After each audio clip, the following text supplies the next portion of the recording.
let's talk about the car. And I mean really talk about it. Because you might think it's just a machine, right? A chunk of metal that gets you from A to B. But that's not even half the story.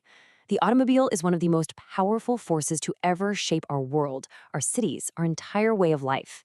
And believe me, its story is far from over. To really get it, you have to look back at what our cities were like before the car took over.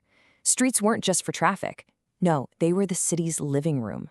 Just look at this scene. It's alive. You've got people walking, vendors selling their wares, streetcars rattling by, and yeah, even kids just playing. It was a shared space. Messy maybe, but vibrant and totally human. I love this quote because it just nails it. Think about that for a second. Cities used to pull people in, but the car, it was like a social big bang. It blew our cities apart, sending everything and everyone sprawling outwards into a brand new landscape of highways and suburbs. It completely changed the game. So let's dive into that. The Great Urban Explosion. How did this happen? Well, you can point to one man who really lit the fuse, Henry Ford. See, his assembly line wasn't just building cars, it was building a social revolution.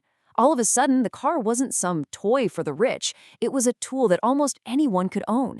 And that one change was about to redraw the entire map of America.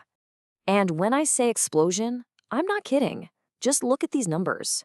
We go from just 8,000 cars in 1900 to over 220 million by the turn of the new century. That's not just growth, that's a wildfire, an absolute takeover that happened in the span of a single lifetime. And all that newfound freedom to move around, it completely changed how we lived. You didn't have to live in a cramped apartment near the factory anymore. Suddenly, you could have a house, a little patch of green, a white picket fence, the American dream. And that's exactly how the suburbs were born, leading to this new kind of sprawling, car-first city. But here's the catch.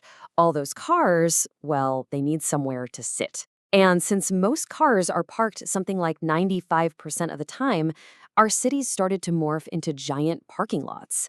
It's kind of crazy when you think about it. In some American cities, over a third of the land is dedicated to just storing cars. A third. That's an incredible amount of valuable space just for empty vehicles. Now, this didn't happen overnight, and it definitely wasn't a peaceful transition. It was a fight, a battle for who owned the street.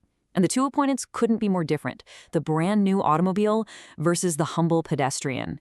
The question was simple. Who does this space belong to? And this battle wasn't just fought on the pavement. It was a war of words. Here's a perfect example, the word jaywalker. Today, we just think it means crossing the street improperly, but it was actually a derogatory term pushed by the auto industry to basically shame people for being in the way of cars. It was a brilliant piece of PR to shift the blame and redefine the street as a place for cars only. And it worked. By the 1930s, the battle was pretty much over. The car had won decisively. Streets were no longer for people, they were for automobiles. Our cities basically surrendered and began this massive decades-long project of rebuilding themselves around their new four-wheeled masters. Okay, so while the car was conquering the outside world, something else was happening. A quiet revolution right under the hood. The old era of purely mechanical parts, of gears and grease, was starting to fade. It was time for the car to get a brain. And this is where things get really smart. Take the old carburetor. It was basically mechanical guesswork, like a blacksmith just trying to get the job done. But then came electronic fuel injection, or EFI. This was different. This was digital precision. EFI is more like a neurosurgeon, making hundreds of tiny, perfect adjustments every second. It's the difference between a sledgehammer and a scalpel. And that right there, that was the turning point. The car wasn't just a collection of mechanical parts anymore. It was becoming a computer, a really powerful, sophisticated computer on wheels. And this was the moment that laid the groundwork for the next even bigger revolution. Which brings us right up to today and what's happening now. The next great automotive revolution isn't being built with concrete and steel. No, this one is being written in lines of code. Your car is transforming from being just a product into being a platform. And it's about to change everything. Again. The key idea to understand is something called the software-defined vehicle, or SDV. The easiest way to think about it is this. Your car is becoming a smartphone on wheels. It's no longer a static thing that's finished when it leaves the factory. It's a platform that can be constantly updated, upgraded, and personalized, all through software. So what does that actually feel like? Well, imagine your car getting better while you sleep, thanks to over-the-air updates, just like your phone. It can learn your preferences, predict when it needs maintenance before something breaks, and offer incredible new driving features. It stops being just a tool and starts becoming a true digital assistant.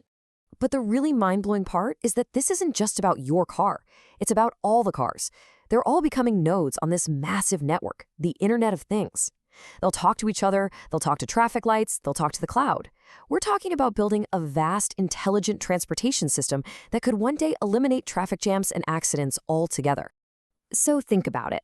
The first auto revolution, the one written in concrete and steel, gave us the world we live in now, the suburbs, the highways, but also the traffic and the pollution. Now here we are on the brink of a second revolution, one written in code, and it leaves us with a huge question. What kind of world will this one build? The future of the car is still being written, and it's up to all of us to decide which way the story goes.